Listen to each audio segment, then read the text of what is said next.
स्वागत है आपका सिविल सर्विस पर यूट्यूब चैनल में। सो गाइस, आज का हमारा जो सेगमेंट है इंडियन पॉलिटी का आपातकालीन प्रावधान। भारत में जब राष्ट्रपति शासन, आपातकाल, वित्त आपातकाल लगाया जाता है तो क्या प्रावधान होते हैं, राज्य और केंद्र किस हिसाब से, किस प्रोसीजर से उससे निपटते हैं, उसके बारे में हम पूरी की पूरी बात करेंगे। ओके, वीडियो थोड़ी लंबी हो सकती है क्योंकि इसमें 3 आपातकालों का चर्चा किया गया है और उसमें कुछ इसके पूर्व के संशोधन हैं और आज के संशोधन हैं जिस पे हमें बात करनी है। ओके, आपके पास एम लक्ष्मीकांत होगा जो कि मैं रिसोर्स के फॉर्म में इस्तेमाल कर रहा हूँ। मैं जितने भी टॉपिक को यहाँ पे हाईलाइट किया हूँ एग्ज़ाम के डिमांड और एग्ज़ाम में जो क्वेश्चंस आ चुके हैं उसके हिसाब से ये किया गया है। रिसोर्स एम लक्ष्मीकांत है।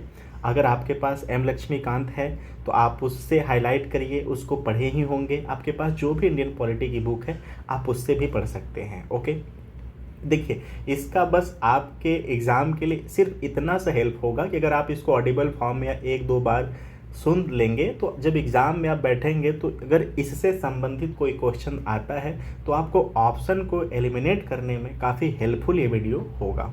ओके, सो स्टार्ट करते हैं। संविधान का भाग 18 यानी 18 अनुच्छेद 352, 360 तक आपातकालीन प्रावधान निम्नलिखित है। यह प्रावधान केंद्र को किसी भी असामान्य स्थिति में प्रभावी रूप से निपटने में सक्षम बनाता है। ठीक है, देखिए एक सेगमेंट को दूसरे सेगमेंट से रिलेट करके पढ़ने में क्या होता है कि हमारी जो कैपेबिलिटी होती है सोचने की वो बढ़ती जाती है और दूसरे फॉर्म में हम जब रिलेट करते हैं टॉपिक को तो हमारा रिवीजन भी होता जाता है। ये जो आपात है ना, आपातकाल के समय में केंद्र कहीं ना कहीं मजबूत हो जाता है। ठीक है, सत्ता जो संघीय है वो एकात्मक के रूप में चली जाती है। ठीक है, तो जब हम ऐसे डिबेट या आंसर राइटिंग करेंगे तो भारत का जो सरकार है वो संघीय है कि एकात्मक है। तो अगर आपातकाल की बात करेंगे तो भारत संघीय अवस्था में नहीं रहता, वो एकात्म हो जाता है। इसके बावजूद भारत को संघीय मानने का श्रेय दिया जाता है। ठीक है, जो कि हम पीछे भी क्लियर करा चुके हैं। संविधान में इन प्रावधानों को जोड़ने का उद्देश्य देश की संप्रभुता, एकता, अखंडता, लोकतांत्रिक राजनीतिक व्यवस्था तथा संविधान की सुरक्षा करना है। ठीक है, यहाँ पे मैंने संप्रभुता, अखंडता और लोकतांत्रिक राजनैतिक एकता, ये 3 टॉपिक मैंने आपसे पूछना चाहा हूँ कि आप बताइए कि संप्रभुता का मतलब क्या होता है, अखंडता का मतलब क्या होता है, लोकतांत्रिक राजनैतिक एकता क्या होता है। अगर आप बता पाते हैं तो ठीक है, कमेंट बॉक्स में कमेंट करिए। अदरवाइज संप्रभुता, अखंडता, लोकतांत्रिक पे एक वीडियो मेरा स्पेशल रहेगा क्योंकि मुझे भी बताना पड़ेगा, या तो मैं कमेंट बॉक्स में ही इसको बता दूंगा। ओके, आगे चलते हैं। यह संविधान में औपचारिक संशोधन किए बिना ही संघीय ढांचे को एकात्मक ढांचे में परिवर्तित कर देता है। देखिए यहाँ पर ये टॉपिक तो क्वेश्चन में नहीं आने वाला है, लेकिन जब भारत का संविधान संघीय है या एकात्मक है, ठीक है, तो वहाँ पर ये अगर आपको ये लाइन पता है तो ये काफ़ी हेल्पफुल होगा, या जब आप आंसर राइटिंग कर रहे होते हैं तो ये सेगमेंट काफ़ी इम्पॉर्टेंट हो जाता है। ओके, सामान्य समय में राजनीतिक व्यवस्था का संघीय स्वरूप से आपात में एकात्मक स्वरूप में इस प्रकार का परिवर्तन भारतीय संविधान की अद्वितीय विशेषता है। इस परिप्रेक्ष्य में डॉक्टर BR अम्बेडकर ने संविधान सभा में कहा था कि अमेरिका सहित सभी संघीय व्यवस्थाएं संघवाद में एक कड़े स्वरूप में है। किसी भी परिस्थिति में यह अपना स्वरूप और आकार परिवर्तित नहीं कर सकते। दूसरी ओर भारत संविधान समय एवं परिस्थिति के अनुसार एकात्मक व संघीय दोनों का हो सकता है। देखिए जब भी आप डिबेट में या आंसर राइटिंग में करें अपनी बातों को और भारत के संविधान के फॉर्म में आ जाए, ठीक है, तो आप कंपैरिजन करके अनदर कंट्री से भी लिख सकते हैं। भारत के संविधान की सबसे बड़ी क्वालिटी है कि ना ही हम संघीय हैं ना ही हम एकात्मक हैं। आवश्यकता पड़ने पर हम एकात्मक हो जाते हैं, आवश्यकता पड़ने पे हम संघीय भी हो जाते हैं।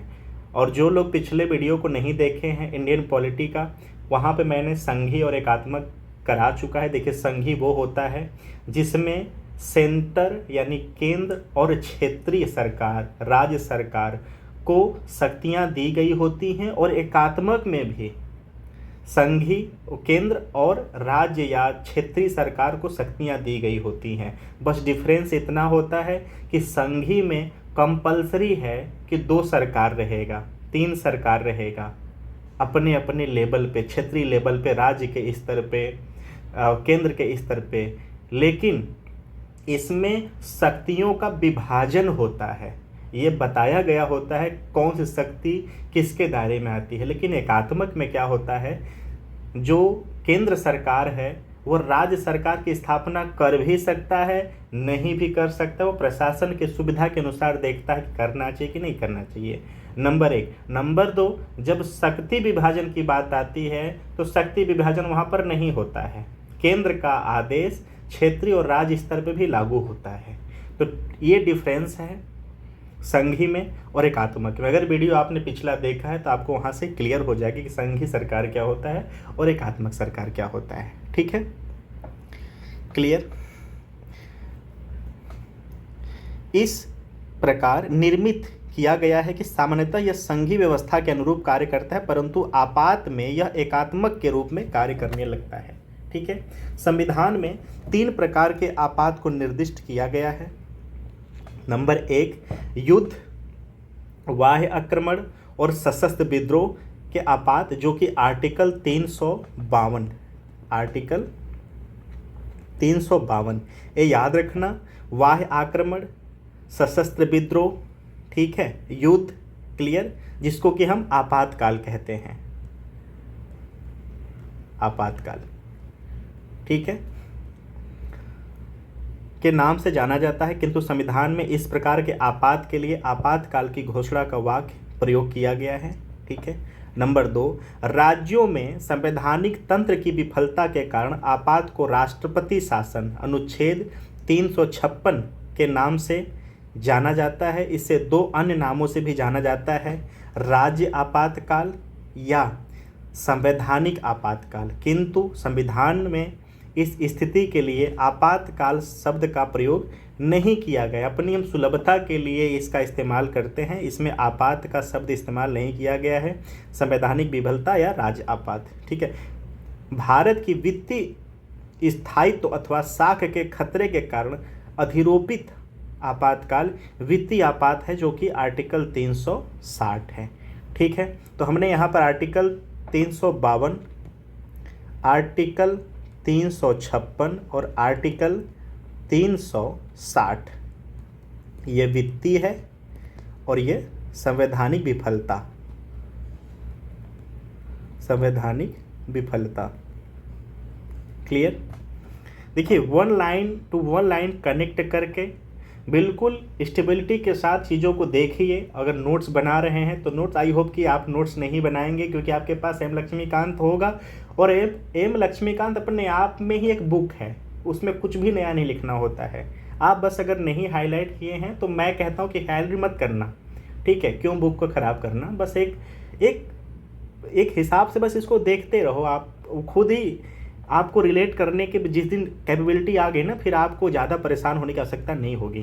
ठीक है, राष्ट्रीय आपात क्या है, जो कि आर्टिकल 352 बोलता है। ठीक है, घोषणा के आधार, यदि भारत की अथवा किसी भाग की सुरक्षा को युद्ध अथवा बाह्य आक्रमण अथवा सशस्त्र विद्रोह के कारण खतरा उत्पन्न हो गया हो, तो अनुच्छेद 352 के अंतर्गत राष्ट्रपति राष्ट्रीय आपात की घोषणा कर सकता है। राष्ट्रपति राष्ट्रीय आपात की घोषणा वास्तविक युद्ध अथवा बाह्य आक्रमण या सशस्त्र विद्रोह के पहले भी कर सकता है, यदि वह समझे कि उसका आसन खतरा है। ठीक है, राष्ट्रपति युद्ध, बाह्य आक्रमण, सशस्त्र विद्रोह अथवा आसन्न खतरे के आधार पर वह विभिन्न उद्घोषणाएं भी जारी कर सकता है, चाहे उससे पहले कोई उद्घोषणा की हो या न किया हो, या ऐसी घोषणा लागू हो। यह प्रावधान 1975 में 38वें संविधान संशोधन अधिनियम के द्वारा जोड़ा गया है। ठीक है, जब राष्ट्रीय आपात की घोषणा युद्ध अथवा बाह्य आक्रमण के आधार पर की जाती है, तब इसे बाह्य आपात के नाम से भी जाना जाता है। दूसरी ओर जब इसकी घोषणा सशस्त्र विद्रोह के आधार पर की जाती है, तब इसे आंतरिक आपात के नाम से जाना जाता है। ठीक है, क्लियर? मैं रिपीट कर दे रहा हूँ। जब घोषणा युद्ध अथवा बाह्य आक्रमण के आधार पर की जाती है तो इसे बाह्य आपात कहते हैं, और जब सशस्त्र विद्रोह के आधार पर किया जाए इसके आंतरिक आपात के नाम से जाना जाता है। राष्ट्रीय आपात की घोषणा संपूर्ण देश अथवा केवल इसके किसी एक भाग पर लागू हो सकती है। 1976 के 42वें संविधान संशोधन अधिनियम में ने राष्ट्रपति को भारत के किसी विशेष भाग पर राष्ट्रीय आपात लागू करने का अधिकार प्रदान किया है। ये आप याद रखना, 1976 42 अमेंडमेंट क्या बोला है, इसने ये पावर दिया है संविधान संशोधन के जरिए राष्ट्रपति को भारत के किसी विशेष भाग पर राष्ट्रीय आपात लागू करने का अधिकार प्रदान किया है। ओके, प्रारंभ में संविधान में राष्ट्रीय आपात के तीसरे आधार के रूप में आंतरिक गड़बड़ी का विरोध किया गया था, किंतु यह शब्द बहुत ही अस्पष्ट तथा विस्तृत अनुमान वाला था। अतः 1978 1978 44 संशोधन अधिनियम द्वारा आंतरिक गड़बड़ी शब्द को सशस्त्र विद्रोह शब्द में विस्थापित कर दिया गया। अतः अब आंतरिक गड़बड़ी के आधार पर आपात की घोषणा करना संभव नहीं है, जैसा कि 1975 में इंदिरा गांधी के नेतृत्व वाली कांग्रेस सरकार ने किया था। ठीक है, तो यहाँ से हमारे लिए मैग्नीट्यूड ये निकल के आता है कि जो आंतरिक गड़बड़ी है, आंतरिक गड़बड़ी अब उसको खत्म कर दिया गया है। किसके द्वारा? 44 अमेंडमेंट 1978 के द्वारा, 1978 के द्वारा। ठीक है, नेक्स्ट देखते हैं। किंतु राष्ट्रपति राष्ट्रीय आपात की घोषणा केवल मंत्रिमंडल की लिखित सिफारिश प्राप्त होने पर ही कर सकता है। इसका तात्पर्य यह है कि आपात की घोषणा केवल मंत्रिमंडल की सहमति से ही हो सकती है, न कि मात्र प्रधानमंत्री की सलाह से। देखिए, प्रधानमंत्री के नेतृत्व वाली जो मंत्रिमंडल होता है उसका गठन किया गया होता है राष्ट्रपति के सलाह करने के लिए। अब राष्ट्रपति जो आपात की उद्घोषणा करते हैं वो सिर्फ प्रधानमंत्री के कहने भर से नहीं है, ये नियम खत्म कर दिए गए हैं। ठीक है, उनको जो मंत्रिमंडल होता है उसके द्वारा लिखित परामर्श पर ही अब इनको आपात की उद्घोषणा करने का पावर दिया गया है। सिर्फ प्रधानमंत्री के बोल देने से नहीं होगा, जो कि कांग्रेस सरकार में इंदिरा गांधी के द्वारा ये कदम उठाया गया था। ठीक है, क्लियर? 1975 वाला जो ये मामला है ये प्लीज़ याद रखना, उसके बाद ये सुधार किया गया। 1978 के 44वें संविधान संशोधन अधिनियम ने प्रधानमंत्री के इस संदर्भ में अकेले बात करने और निर्णय लेने की संभावना को समाप्त कर दिया है। ये प्लीज़ याद रखना, 44 जो अमेंडमेंट है 1978 का, उसने पीएम के सलाह को राष्ट्रपति को देना को खत्म कर दिया गया है। अब मंत्रिमंडल के सलाह पे, हालांकि मंत्रिमंडल का नेता भी प्रधानमंत्री ही होता है, प्रधानमंत्री जो बोलता है मंत्रिमंडल उसी बात को राष्ट्रपति को बोलता है, लेकिन इसमें कहीं ना कहीं एक सामूहिक फैसला भी तो आ गया ना। अगर मंत्रिमंडल किसी बात के लिए ऐसा तात्कालिक रूप से नहीं तैयार है तो प्रधानमंत्री की बातों को समझाएगा, उनको बोलेगा कि सर ऐसा कदम नहीं उठाना चाहिए। ठीक है, तो बस डिफरेंस इतना है, हालांकि जो पावर है, जो नेतृत्व करता है वो प्रधानमंत्री ही होता है। ठीक है, आगे चलते हैं। 1975 के 38वें संशोधन अधिनियम ने राष्ट्रीय आपात की घोषणा न्यायिक समीक्षा के परिधि के बाहर रखा था।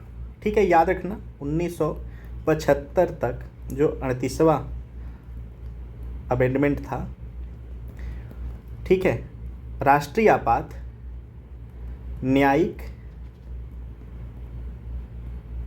समीक्षा के बाहर रखा गया था, किंतु इस प्रावधान को 1978 के 44वें संविधान संशोधन अधिनियम द्वारा समाप्त कर दिया गया। इसके अतिरिक्त मिनर्वा मिल्स मामला 1980 में उच्चतम न्यायालय ने कहा कि राष्ट्रीय आपात की उद्घोषणा को अथवा इस आधार पर की गई घोषणा को कि वह दूसरी तरफ बाह्य प्रभाव या असंबद्ध तथ्यों पर या विवेक शून्य या हठधर्मिता के आधार पर की गई हो, अदालत में चुनौती की जा सकती है, लेकिन ये कंडीशन फॉलो होना चाहिए। तो ये कब किया गया? 1978 का 44 अमेंडमेंट। सो 44 अमेंडमेंट 1978 काफ़ी इंपॉर्टेंट जो था, कई सारे चीज़ों में बदलाव किया है, तो प्लीज़ आप ये याद रखना। आगे चलते हैं। संसदीय अनुमोदन तथा समयावधि।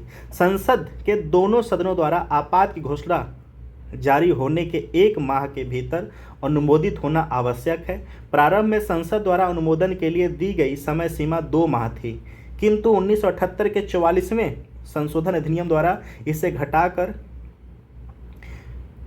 गया है। किंतु आपात की उद्घोषणा ऐसे समय में होती है जब लोकसभा का विघटन हो गया हो अथवा लोकसभा का विघटन 1 माह के समय में बिना उद्घोषणा के अनुमोदन के हो गया हो, तब यह उद्घोषणा लोकसभा के पुनर्गठन के पहली बैठक के 30 दिन तक जारी रहती है। ठीक है, जबकि इस बीच राज्यसभा द्वारा इसका अनुमोदन कर दिया गया हो।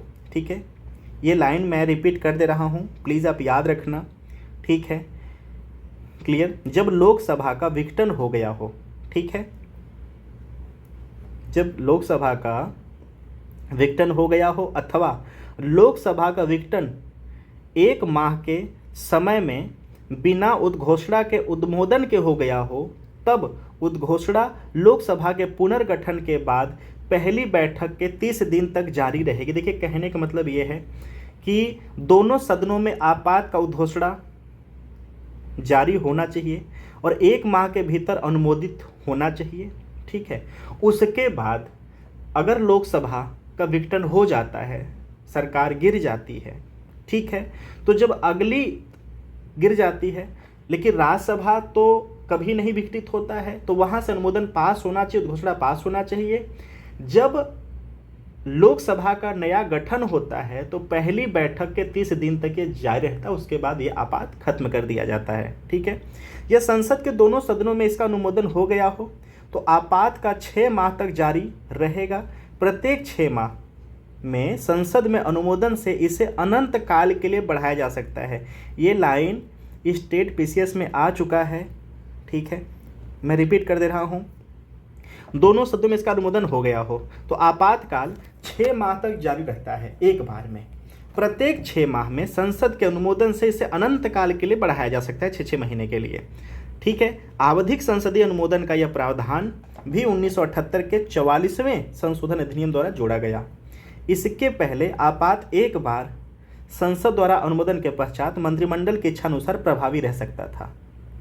ठीक है, किंतु यदि लोकसभा का विघटन 6 माह की अवधि में आपात को जारी रखने के अनुमोदन के बिना हो गया हो, तब उद्घोषणा लोकसभा के पुनर्गठन के पहली बैठक के 30 दिन तक जारी रहती है, जबकि इस बीच राज्यसभा ने इसके जारी रहने का अनुमोदन कर दिया हो। आपातकाल की उद्घोषणा अथवा इसके जारी रहने का प्रत्येक प्रस्ताव संसद के दोनों सदनों द्वारा विशेष बहुमत से पारित होना चाहिए। विशेष बहुमत, ठीक है। नंबर 1, उस सदन के कुल सदस्यों का बहुमत, और नंबर 2, उस सदन में उपस्थित तथा मतदान करने वाले सदस्यों का 2/3 बहुमत। इस विशेष बहुमत प्रावधान 1978 के 44वें संशोधन अधिनियम द्वारा जोड़ा गया है। इससे पूर्व ऐसा प्रस्ताव संसद के साधारण बहुमत द्वारा पारित हो जाता था। तो 1978 का 44 अमेंडमेंट मस्ट इम्पॉर्टेंट होता है। आप इसको जितना अच्छे से पढ़ लेंगे ये चीज़ें आपको उतनी क्लियर हो जाएंगी। ठीक है, उद्घोषणा की समाप्ति किस हिसाब से की जाती है? राष्ट्रपति द्वारा आपात की घोषणा किसी भी समय एक दूसरी उद्घोषणा से समाप्त की जा सकती है। ऐसी उद्घोषणा को संसदीय अनुमोदन की आवश्यकता नहीं होती है। इसके अतिरिक्त राष्ट्रपति को ऐसी उद्घोषणा को समाप्त कर देना आवश्यक है जब लोकसभा इसके जारी रहने के अनुमोदन को प्रस्ताव निरस्त कर दे। यह सुरक्षा उपाय भी 1978 के 44वें संशोधन अधिनियम द्वारा पेश किया गया था। संशोधन से पहले राष्ट्रपति किसी उद्घोषणा को अपने विवेक से समाप्त कर सकता था तथा लोकसभा इस संदर्भ में कोई नियंत्रण नहीं था। ठीक है, 1978 के 44वें संशोधन अधिनियम में यह व्यवस्था भी की गई कि यदि लोकसभा की कुल सदस्य संख्या 1/10 सदस्य स्पीकर, अध्यक्ष और राष्ट्रपति को यदि सदन नहीं चल रहा हो लिखित रूप से नोटिस दे तो 14 दिन के अंदर उद्घोषणा के जारी रहने के प्रस्ताव को अस्वीकार करने के लिए सदन की विशेष बैठक विचार विमर्श के उद्देश्य से बुलाई जा सकती है। उद्घोषणा को अस्वीकार करने का प्रस्ताव उद्घोषणा के जारी रहने के अनुमोदन के प्रस्ताव में निम्न दो भिन्न होते हैं। पहला, केवल लोकसभा से ही पारित होना आवश्यक है, जबकि दूसरे को संसद के दोनों सदनों से पारित होना आवश्यक है। दूसरा क्या है, पहले को केवल साधारण बहुमत से स्वीकार किया जाता है, दूसरी को विशेष बहुमत से स्वीकार किया जाता है। ठीक है। राष्ट्रीय आपात के प्रभाव। आपात की उद्घोषणा के राजनीतिक तंत्र पर तीव्र और दूरगामी प्रभाव होते हैं। इन परिणामों को 3 वर्गों में विभक्त किया गया है। पहला, केंद्र राज्य संबंधों को प्रभावित होते हैं। दूसरा, लोकसभा तथा राज्य विधानसभा के कार्यकाल पर प्रभाव पड़ता है। और तीसरा, मौलिक अधिकार पर प्रभाव पड़ता है। केंद्र राज्य संबंधों पर प्रभाव। जब आपात की उद्घोषणा लागू होती है तब केंद्र राज्य के सामान्य संबंधों में मूलभूत परिवर्तन होते हैं। इसका अध्ययन 3 शीर्षकों के अंतर्गत है: कार्यपालक, विधायी और वित्तीय। कार्यपालक। राष्ट्रीय आपात के समय केंद्र की कार्यपालिका शक्तियों का विस्तार राज्य को उसकी कार्यपालक शक्तियों के प्रयोग के तरीकों के संबंध में निर्देश देने तक हो जाता है। सामान्य समय में केंद्र राज्यों को केवल कुछ विशेष विषयों पर ही कार्यकारी निर्देश दे सकता है, किंतु राष्ट्रीय आपात के समय केंद्र को किसी राज्य को किसी भी विषय पर कार्यकारी निर्देश देने की शक्ति प्राप्त हो जाती है। जिससे क्या समझ में आता है कि जो संघीय सरकार है कार्यपालक के विषय पे एकात्मक सरकार के रोल में आ जाता है आपात की स्थिति में। ठीक है। विधायी। राष्ट्रीय आपात के समय संसद को राज्य सूची में वर्णित विषयों पर कानून बनाने का अधिकार प्राप्त हो जाता है। यहाँ पर भी एकात्मक सरकार के लक्षण हैं। ठीक है। वित्तीय। जब राष्ट्रीय आपात की घोषणा लागू हो तो राष्ट्रपति केंद्र तथा राज्यों के मध्य करों के संवैधानिक वितरण को संशोधित कर सकता है। इसका तात्पर्य है कि राष्ट्रपति केंद्र में राज्यों को दिए जाने वाले धन वित्त को कम अथवा समाप्त कर सकता है। ऐसे संशोधन उस वित्त वर्ष की समाप्ति तक जारी रहते हैं जिसमें आपात समाप्त होता है। राष्ट्रपति के ऐसे प्रत्येक आदेश को संसद के दोनों सदनों के सभा पटकों पर रखा जाता है। देखिए यहाँ पर एक बहुत ही इंपॉर्टेंट बात है कि जब एक बार वित्त आपात लग जाता है ना तो उसकी समयावधि क्या होती है, ये यहाँ पे हमने बातें कर ली। प्लीज़ इसको याद रखना, ये भी स्टेट पीसीएस में क्वेश्चन आ चुका है कि वित्त को कम अथवा समाप्त कर सकता है। ऐसे संशोधन उस वित्त वर्ष की समाप्ति तक जारी रहती है। आपात जब भी खत्म हो, वित्त आपात लगा, खत्म हो गया, लेकिन वो जो आदेश होता है ना वो उस वर्ष के वित्त वर्ष तक जारी रहता है। ठीक है। तत्काल प्रभाव से नहीं खत्म होगा, उस वर्ष के वित्त वर्ष तक रहेगा। ठीक है। लोकसभा तथा राज्य विधानसभा के कार्यकाल में प्रभाव। जब राष्ट्रीय आपात घोषणा लागू हो तब लोकसभा का कार्यकाल इसके सामान्य कार्यकाल यानी 5 वर्ष का कार्यकाल होता है से आगे संसद द्वारा विधि बनाकर एक समय में 1 वर्ष के लिए कितने भी समय तक बढ़ाया जा सकता है। देखिए मस्ट इम्पॉर्टेंट है ये। जब राष्ट्रीय आपात लग जाता है तो जो लोकसभा होता है ना उसको विघटित करने के बजाय एक बार में 1 वर्ष के लिए बढ़ाया जा सकता है और उसका समय सीमा नहीं है कब तक बढ़ाया जाएगा। ठीक है। बढ़ाया जा सकता है बार बार। ठीक है। किंतु यह विस्तार आपात की समाप्ति के बाद 6 माह से ज़्यादा नहीं हो सकता। उदाहरण के लिए 5वीं लोकसभा 1971-77 का कार्यकाल 2 बार एक बार में 1 वर्ष के लिए बढ़ाया गया था। इसी प्रकार राष्ट्रीय आपात के समय संसद किसी राज्य विधान सभा का कार्यकाल 5 वर्ष प्रत्येक बार 1 वर्ष के लिए कितने भी समय तक बढ़ा सकती है, जो कि आपातकाल की समाप्ति के अधिकतम 6 माह तक जारी रहता है। देखिए लोकसभा और विधानसभा दोनों में जब भी आपात खत्म होता है तो यह आदेश सिर्फ 6 माह तक रहता है, उसके बाद चीज़ें समाप्त हो जाती हैं जो अनुपालन हो रहा होता है। ठीक है। मूल अधिकारों का प्रभाव। अनुच्छेद 358 और 359 राष्ट्रीय आपात में मूल अधिकारों पर प्रभाव कौन करते हैं। देखिए मस्ट इंपॉर्टेंट है, ये भी क्वेश्चन स्टेट पीसीएस में आ चुका है। अनुच्छेद 358 के तहत अनुच्छेद 19 के द्वारा जो 6 मूल अधिकार दिए गए हैं उनके निलंबन से संबंधित है, जबकि अनुच्छेद 359 यह मूल अधिकारों के निलंबन अनुच्छेद 20 और 21 द्वारा प्रदत्त अधिकारों को छोड़कर से संबंधित है। ये दो प्रावधान निम्नानुसार वर्णित किए गए हैं। पहला क्या है? अनुच्छेद 19 के अंतर्गत प्रदत्त मूल अधिकारों का निलंबन। अनुच्छेद 358 के अनुसार जब राष्ट्रीय आपात की घोषणा की जाती है तब अनुच्छेद 19 द्वारा प्रदत्त 6 मूल अधिकार स्वतः निलंबित हो जाते हैं। इसके निलंबन के लिए किसी अलग आदेश का आवश्यकता नहीं होती है। मैक्सिमम ये डाउट रहता है, प्लीज़ मैं इसको रिपीट कर दे रहा हूँ कि अनुच्छेद 19 के अंतर्गत प्रदत्त मूल अधिकार का निलंबन जब 358 के अनुसार जब राष्ट्रीय आपात की उद्घोषणा की जाती है तो आर्टिकल 19 जो है उसके द्वारा जो टोटल 6 अधिकार है, बोलने का अधिकार, घूमने का अधिकार, निवास करने का अधिकार संबंधी, ये जो 6 हैं वो स्वतः निलंबित हो जाते हैं। इसके लिए किसी भी विशेष आदेश की आवश्यकता नहीं होती है। ठीक है।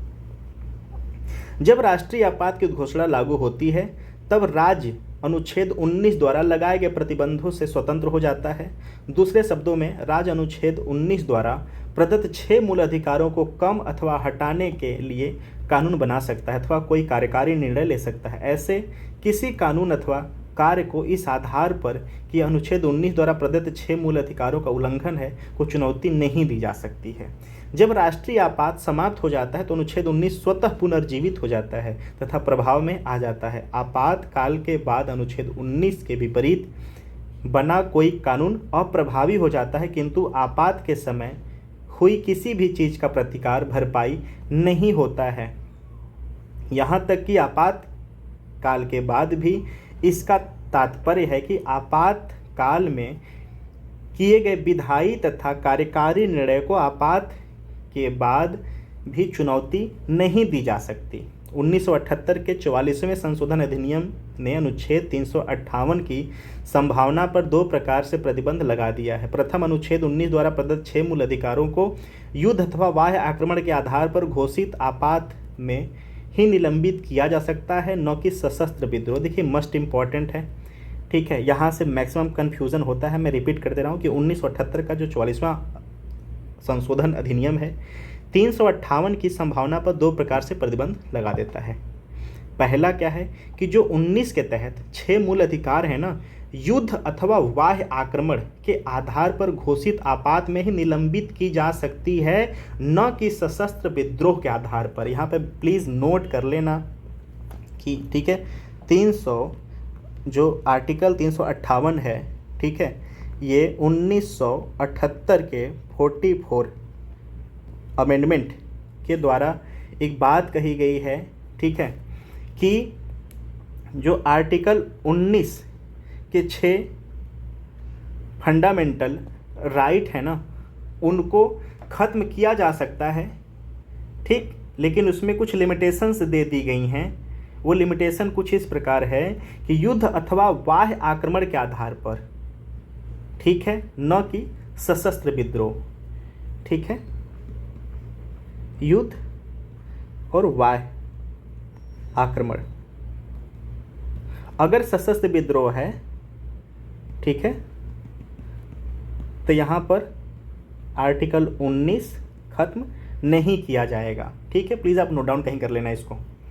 ओके, आगे देखते हैं। दूसरे, केवल उन विधियों को जो आपात से संबंधित हैं को चुनौती नहीं दी जा सकती तथा ऐसे विधियों के अंतर्गत दिए गए कार्यकारी निर्णय को भी चुनौती नहीं दी जा सकती। नंबर 2, अन्य मूल अधिकारों का निलंबन। अनुच्छेद 359 राष्ट्रपति को आपात के मूल अधिकारों को लागू करने के लिए न्यायालय में जाने के अधिकार को निलंबित करने के लिए अधिकृत करता है। यानी अनुच्छेद 369 के अंतर्गत मूल अधिकार नहीं अपितु उनका लागू होना निलंबित होता है। ठीक है, मूल अधिकार नहीं खत्म होता है, उसको कुछ समय के लिए निलंबित कर दी जाती है कि भाई अभी आप शांत रहो, जब मामला ठीक हो जाएगा तो आपको स्वतः ही मिल जाएगा सारी चीज़ें। उसको नहीं खत्म किया, उसके प्रभाव को कुछ समय के लिए प्रभाव को खत्म किया जाता है। ठीक है, क्लियर। नेक्स्ट सेगमेंट है 44वां संविधान संशोधन अधिनियम 1978 अनुच्छेद 359 के क्षेत्र में 2 प्रतिबंध लगाता है। प्रथम, राष्ट्रपति अनुच्छेद 20 तथा 21 के अंतर्गत दिए गए अधिकारों को लागू करने के लिए न्यायालय में जाने के अधिकार को निलंबित नहीं कर सकता। क्लियर। देखिए इसमें ना आर्टिकल की जानकारी भी रखना बहुत जरूरी। जब यहाँ पे फंडामेंटल राइट्स की बातें चल रही हैं तो आपको फंडामेंटल राइट्स के जो आर्टिकल हैं सारे पता होना चाहिए। यहाँ पे 20 की बातें हो रही हैं तो जो आर्टिकल 20 है क्या कहता है। आर्टिकल जो 20 है ना, अपराध के विरुद्ध दोष सिद्ध होने के अधिकार की बातें करता है। और जो आर्टिकल 21 है ये क्या कहता है, तो जो आर्टिकल 21 है वह व्यक्तिगत स्वायत्तता की बातें करता है। ठीक है, तो जब ये बातें पता होती हैं तो आप थोड़ा सा भी अपने मेन आंसर से भटक रहे होते हो तो वहाँ पहुँच जाते हो कि अरे बात क्या कहना चाह रहा है। ठीक है, अंतर्गत दिए गए अधिकारों को लागू करने के लिए न्यायालय में जाने के अधिकार को निलंबित नहीं कर सकता। अन्य शब्दों में अपराध के लिए दोष सिद्ध के संबंध में संरक्षण का अधिकार अनुच्छेद 20 और प्राण और दैहिक स्वतंत्रता का अधिकार 21 आपात में भी प्रभावी रहता है।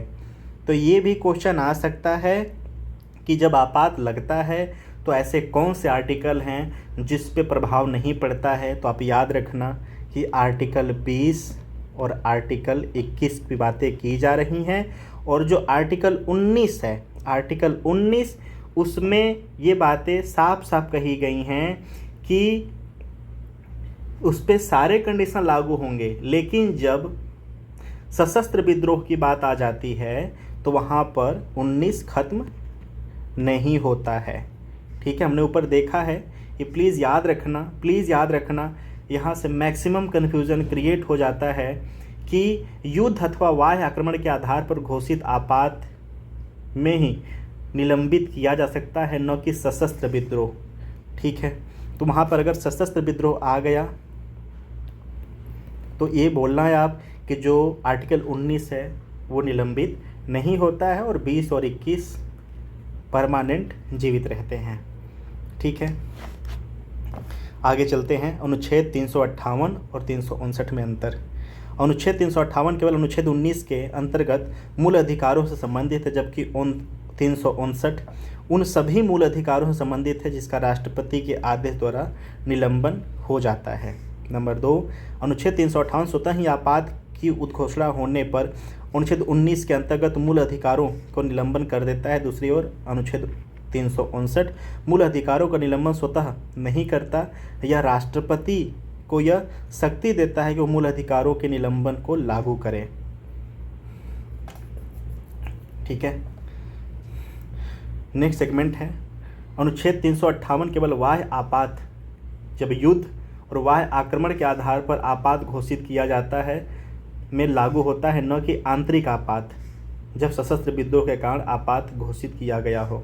दूसरी ओर आर्टिकल 359 बाह्य अथवा आंतरिक दोनों आपात में लागू होता है। अनुच्छेद 358 अनुच्छेद 19 के अंतर्गत मूल अधिकारों को आपात की संपूर्ण अवधि के लिए निलंबित कर देता है, जबकि 359 मूल अधिकारों के निलंबन को राष्ट्रपति द्वारा उल्लेख की गई अवधि के लिए लागू करता है। ठीक है, अनुच्छेद 358 संपूर्ण देश में तथा अनुच्छेद 359 संपूर्ण देश अथवा किसी भाग विशेष में लागू हो सकता है।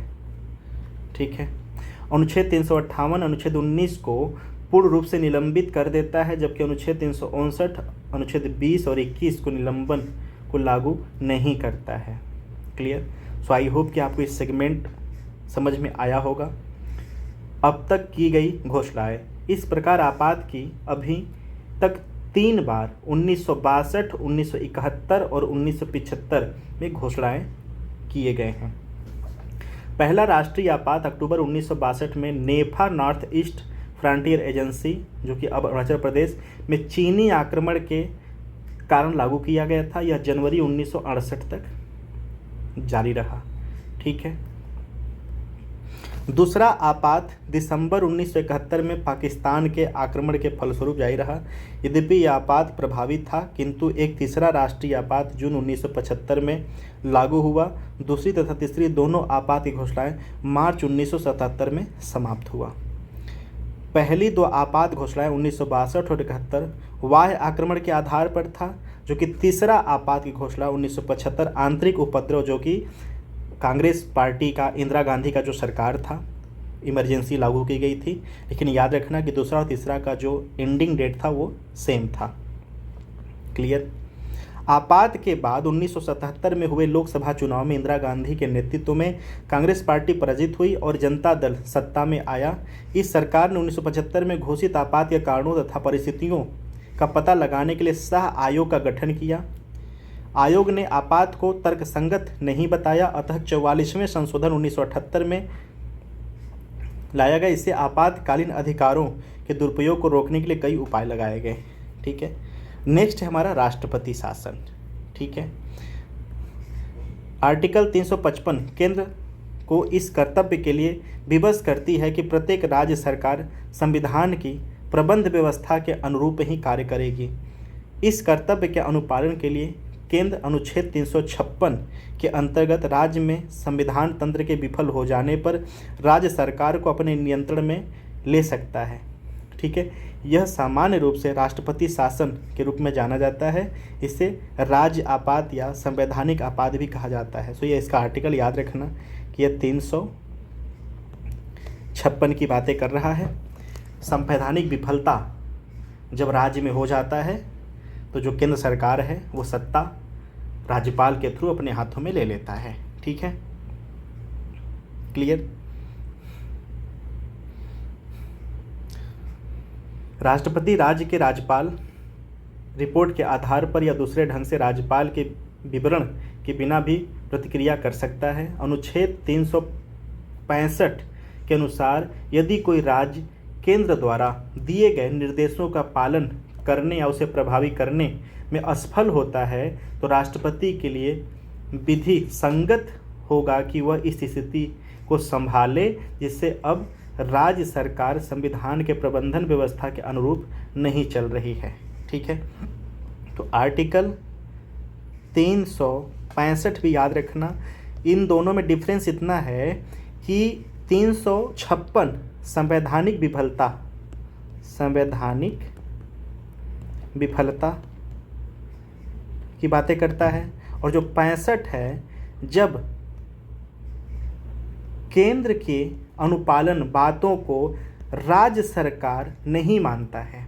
ठीक है, तब 365 के थ्रू राज्यपाल शासन ठीक है लगाया जाता है।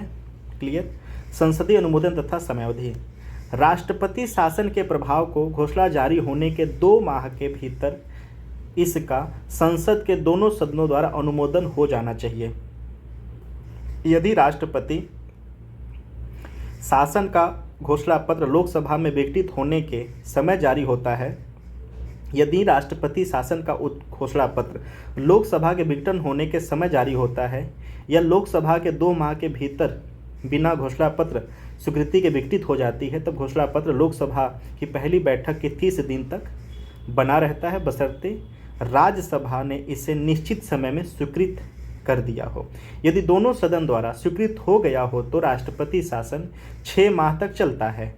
उसे अधिकतम 3 वर्ष की अवधि के लिए संसद की प्रत्येक 6 माह की प्रकृति के लिए बढ़ाया जा सकता है। मैं रिपीट कर रहा हूँ, यदि दोनों द्वारा स्वीकृति हो गया हो तो राष्ट्रपति शासन 6 माह तक चलता है। ठीक है, इसे अधिकतम 3 वर्ष की अवधि के लिए संसद की प्रत्येक 6 माह की स्वीकृति से बढ़ाया जा सकता है। अधिक से अधिक 3 साल तक चलता है, लेकिन उस 3 साल के अंदर एक बार में 6 मंथ के लिए ये बढ़ाया जाता है। ठीक है, यदि 6 माह की अवधि में यदि लोकसभा राष्ट्रपति के शासन को जारी रखने का प्रस्ताव मंजूर किए बिना विघटित हो जाती है तो यह घोषणा लोकसभा के पुनर्गठन के बाद इसकी प्रथम बैठक के 30 दिन तक लागू रहेगी, परंतु इस अवधि में राज्यसभा द्वारा मंजूरी देना आवश्यक होता है।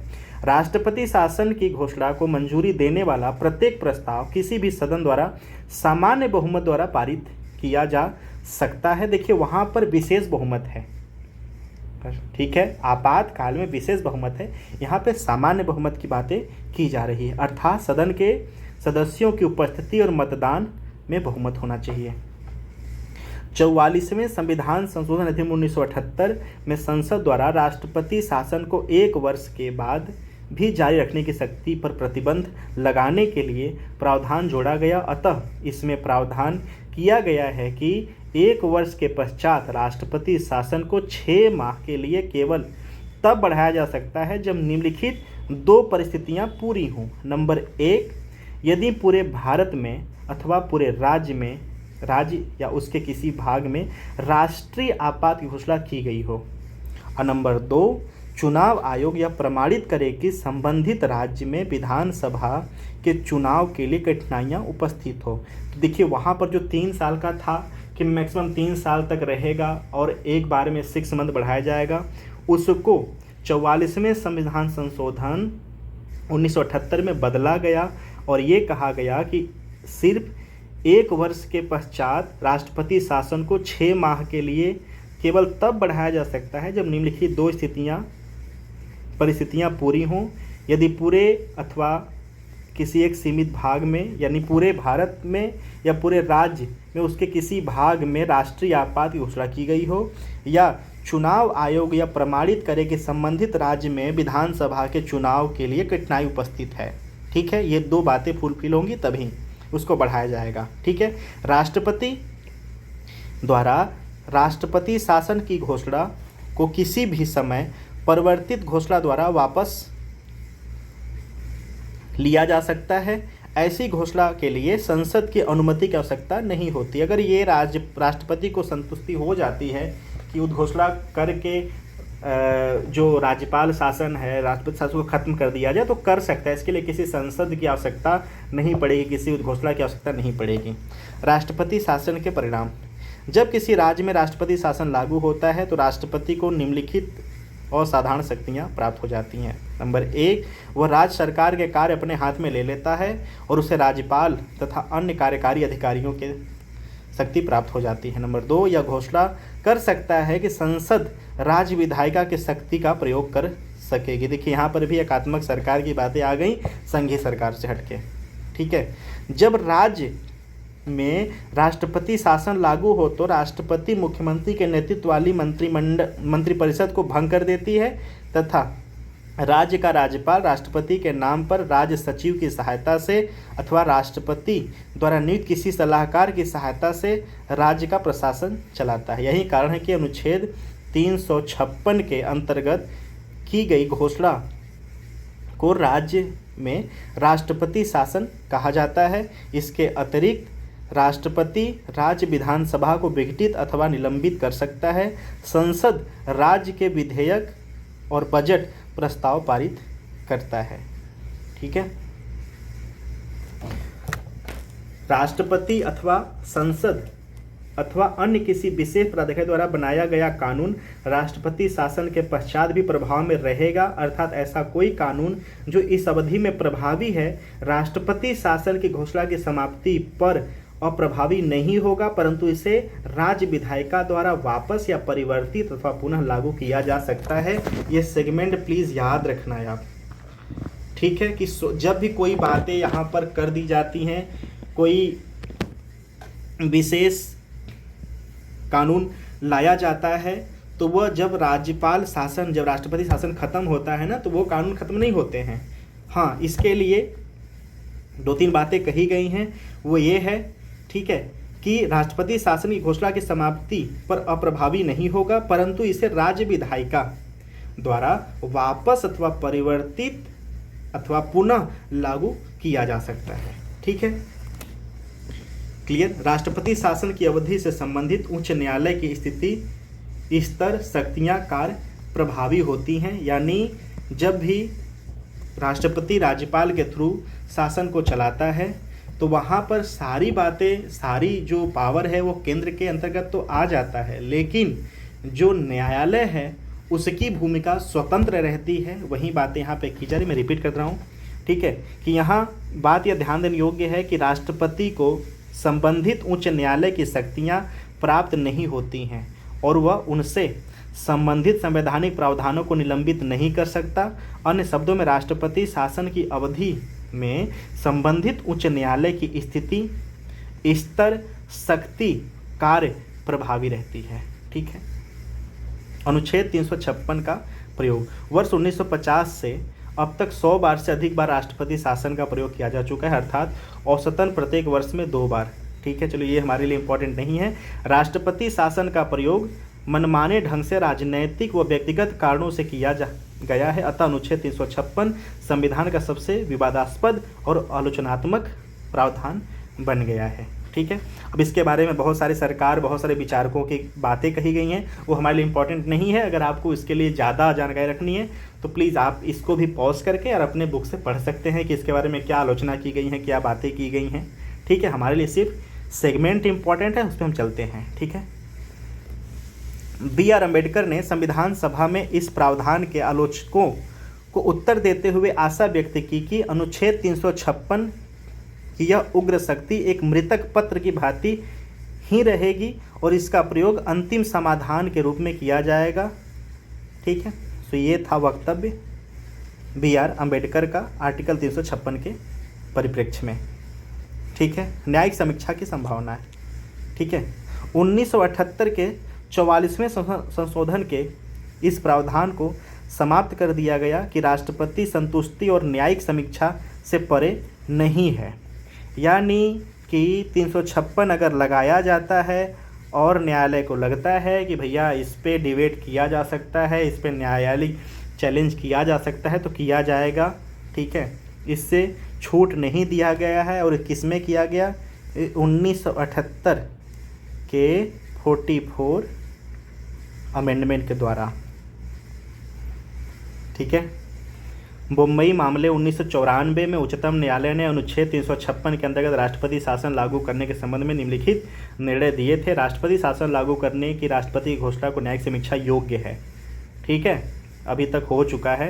राष्ट्रपति की संतुष्टि तर्कसंगत संसाधनों पर आधारित होनी चाहिए। राष्ट्रपति के कार्य पर न्यायालय द्वारा रोक लगाई जा सकती है यदि यह अतार्किक अथवा अन्याय आधार पर आधारित है अथवा दुर्भावना या तर्क के विरुद्ध पाया जाता है। केंद्र पर यह जिम्मेदारी होगी कि वह राष्ट्रपति शासन को न्यायोचित सिद्ध करने के लिए तर्क सम्मत कारणों को प्रस्तुत करे। ठीक है, यदि न्यायालय राष्ट्रपति की घोषणा को असंवैधानिक अथवा अवैध पाता है तो उसे विघटित राज्य सरकार को पुनः स्थापित करने और निलंबित अथवा विघटित विधानसभा को पुनः बहाल करने का अधिकार है। राज्य विधानसभा को केवल तभी विघटित किया जा सकता है जब राष्ट्रपति की घोषणा को संसद की अनुमति मिल जाए। ठीक है, तब यह ऐसी कोई घोषणा को मंजूरी नहीं प्राप्त होती है तब तक। ठीक है, जब तक राष्ट्रपति विधानसभा को केवल निलंबित कर सकता है। यदि संसद इसे मंजूरी देने में असमर्थ होती है तो विधानसभा पुनर्जीवित हो जाती है।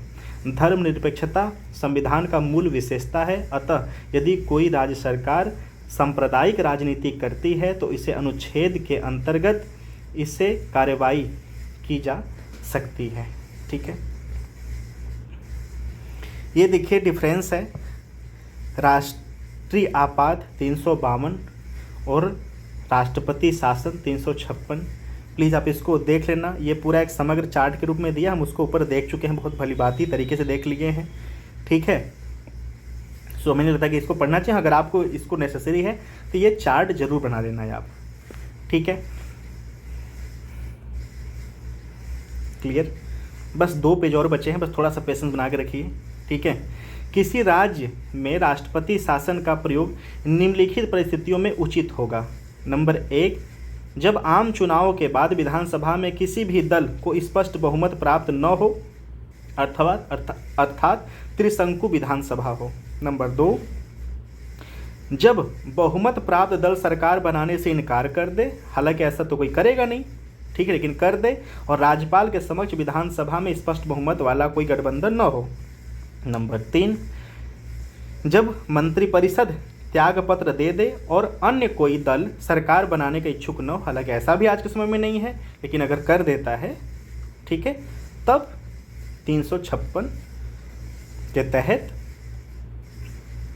यहाँ पर राज्यपाल शासन लगा दिया जाता है। ठीक है, यदि राज्य सरकार केंद्र के किसी संवैधानिक निर्देशों को मानने से इनकार कर दे, ठीक है, तो राज्यपाल शासन या राष्ट्रपति शासन लगा दी जाती है। भौतिक विखंडन, जहां सरकार इच्छापूर्वक अपने संवैधानिक दायित्व निभाने से इनकार कर दे तो राज्य की सुरक्षा के लिए खतरा उत्पन्न हो जाए तो यहाँ पर राज्यपाल शासन लग जाता है। ठीक है, किसी राज्य में राष्ट्रपति शासन का उपयोग निम्नलिखित परिस्थितियों में अनुचित है। क्या? जब मंत्रिपरिषद त्यागपत्र दे दे अथवा सदन में बहुमत के अभाव के कारण बर्खास्त कर दी जाए और राज्यपाल एक वैकल्पिक सरकार की संभावनाओं की जांच किए बिना राष्ट्रपति शासन आरोपित करने की सिफारिश कर दे। ठीक है। नेक्स्ट क्या है? जब विधानसभा में बहुमत प्राप्त दल लोकसभा के आम चुनाव में भारी हार का सामना करे, जैसा कि 1977 और 80 में हुआ था। ठीक है। यानी यहाँ कहीं ना कहीं राज्यपाल के पक्षपात की बातें भी कही जा रही हैं, तो प्लीज़ आप इसको देखना, विधिवत देखना। ठीक है। संसदीय अनुमोदन एवं समयावधि। ठीक। पुनर्गठित लोकसभा की प्रथम बैठक के बाद 30 दिन तक प्रभावी रहेगी, परंतु इस अवधि में इसे राज्यसभा में मंजूरी मिलना आवश्यक होता है। ठीक है।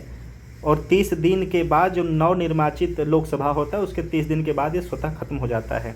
एक बार में संसद के दोनों सदनों में से मंजूरी प्राप्त हो जाए तो वित्तीय आपात अनिश्चित काल के लिए तब तक प्रभावी रहेगा जब तक इसे वापस न लिया जाए। ठीक है। ये वित्तीय आपात की बातें करी जा रही हैं, लेकिन एक बात याद रखना कि ये असीमित समय तक प्रभावी रहेगा, लेकिन जब भी इसकी समाप्ति की घोषणा की जाती है तो तत्काल प्रभाव से नहीं खत्म होता। उस साल का जो वित्त वर्ष होता है उस वित्त वर्ष तक ये लागू रहता है, भले ही किसी समय इसको समाप्त कर दिया जाए। जिस वर्ष में इसको समाप्त किया जाता है उस वर्ष के वित्त वर्ष तक ये वित्त आपात लागू रहता है। ठीक है। यह दो बातों पर इंगित रहता है। नंबर 1, इसकी अधिकतम समय सीमा निर्धारित नहीं की गई है। नंबर 2, इसे जारी रखने के लिए संसद की पुनः मंजूरी आवश्यक नहीं होती है। वित्तीय आपात की घोषणाओं को मंजूरी देने वाला प्रस्ताव संसद के किसी भी सदन द्वारा सामान्य बहुमत द्वारा पारित किया जा सकता है, अर्थात सदन में उपस्थित सदस्यों की उपस्थिति एवं मतदान का बहुमत। राष्ट्रपति द्वारा किसी भी समय एक अनुवर्ती घोषणा द्वारा वित्तीय आपात घोषणा वापस ली जा सकती है। ऐसा घोषणा को किसी भी संसदीय मंजूरी की आवश्यकता नहीं होती है, लेकिन जब खत्म किया जाता है तो उस वर्ष के वित्त वर्ष तक रहता है। ठीक है। वित्तीय आपात का प्रभाव। ठीक है। राज्य की सेवा में किसी भी अथवा सभी वर्गों के सेवक की वेतन भत्तों में कटौती की जा सकती है। राज्य विधायिका द्वारा पारित कर राष्ट्रपति के विचार हेतु लाए गए सभी धन विधेयकों अथवा वित्त विधेयकों को आरक्षित रखना। राष्ट्रपति वेतन एवं भत्तों की कटौती हेतु निर्देश जारी कर सकता है। केंद्र की सेवा में लगे सभी अथवा किसी भी क्षेत्र श्रेणी के व्यक्तियों को अथवा उच्चतम न्यायालय एवं उच्च न्यायालय के सभी न्यायाधीशों की भी कटौती की जा सकती है। अतः वित्तीय आपात की अवधि में राज्य के सभी वित्तीय मामलों में केंद्र का नियंत्रण होता है। यानी यहाँ पर जो वित्त 360 है, आर्टिकल 360, वहाँ पर भी जो सरकार है वो संघीय से एकात्मक में परिवर्तित हो जाती है। संविधान सभा के एक सदस्य HN कुंजरू ने कहा कि वित्तीय आपात राज्य की वित्तीय संप्रभुता के लिए गंभीर खतरा है। संविधान में इसे शामिल करने के कारणों की व्याख्या करते हुए डॉक्टर BR अम्बेडकर ने संविधान सभा में कहा कि यह अनुच्छेद न्यूनाधिक रूप से 1933 में पारित संयुक्त राष्ट्र के राष्ट्रीय रिकवरी कानून कहे जाने के ढांचे की तरह है, जिसे राष्ट्रपति को आर्थिक एवं वित्तीय दोनों तरह की परेशानियों को समाप्त के लिए समान प्रावधान बनाने की शक्ति दी है। इसमें अति शक्तिहीनता के परिणामस्वरूप अमेरिकी लोगों के पीछे छोड़ा है। अब तक वित्तीय संकट घोषित नहीं हुआ है, हालांकि 1991 में वित्तीय संकट आया था। ठीक है। तो जो LPG पद्धति शुरू की गई है उसका टाइम भी 1991 है, ये भी आप याद रखना। ठीक है। 1991 में आया था संकट, लेकिन इसे लागू नहीं किया गया है। देश उससे निबर गया, बाहर निकल गया। ठीक है। क्लियर। राष्ट्रपति शासन लगना, ये देखिए टाइमिंग दिया तो बहुत परिवर्तन हो गया है। ये 2016 के अनुसार बातें कही गई हैं। ठीक है। सो आप इसको देख भी सकते हैं, जिस भी राज्य से संबंधित है उस राज्य से भी स्टेट पीसीएस का पेपर होता है तो वहाँ पे कंपलसरी ये चीज़ें आ जाती हैं, तो देख लेना। ठीक है।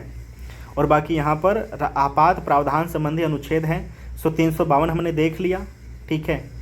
और राष्ट्रीय सुरक्षा, वाह्य आक्रमण, सशस्त्र विद्रोह। ठीक है। और 356 हमने देख लिया। ठीक। और 365 है, ये भी देख लिया कि जब केंद्र की बातें राज्य नहीं मानता है तो वहाँ पर संवैधानिक विफलता को देखी जाती है और राष्ट्रपति शासन लगाया जाता है राज्यपाल के द्वारा। ठीक है। और ये जो 19 का स्थगन है, जब यहाँ पर सशस्त्र विद्रोह आ जाता है, ठीक है, सशस्त्र विद्रोह आ जाता है तो 19 का निलंबन नहीं होता है। ठीक। और वाह आक्रमण जैसे बातें, सुरक्षा वाली बातें होती हैं तो 19 विखंडित हो जाता है। क्लियर। और उसके लिए आर्टिकल 358 का प्रावधान है और 359 का प्रावधान है, तो आप दोनों को देख लेना। ठीक। So guys, thank you so much कि आप वीडियो को देख रहे हैं। अगर आपको कोई भी बातें कन्फ्यूज़न है तो आप कमेंट बॉक्स में कमेंट करिए, उसको फुल कोशिश की जाएंगी सॉल्यूशंस कर पाने की। अगर कोई कमी होती है, गलती होती है तो आप उसको भी कमेंट बॉक्स में कमेंट करिए। अगर आपको वीडियो एग्ज़ाम के रिलेवेंट लगते हैं तो प्लीज़ कमेंट बॉक्स में ये भी कमेंट करिए। बाकी कोई भी कमी है तो आप इसको बता सकते हैं। Thank you so much for watching.